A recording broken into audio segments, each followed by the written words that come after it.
valveviiging. Priit näeme, Priit on olemas, kas valveviiging on ka? Anna endast märku, Valve.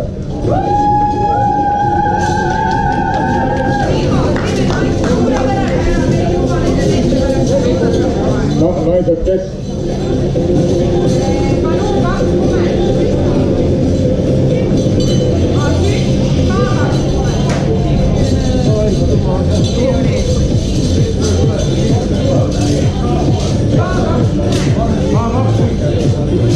Nii, K2 women ja naised siis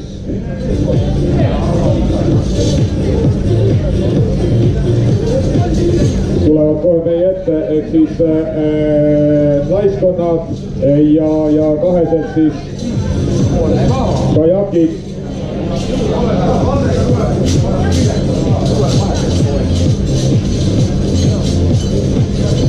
Ja kutsume siis teie ette naiste kahesed kajakid, kolmas koht tänases võistluses Liisa Põllumaa, Hanna Maran tulemusega 13 tundi 3 minutit 16,8 sekundit.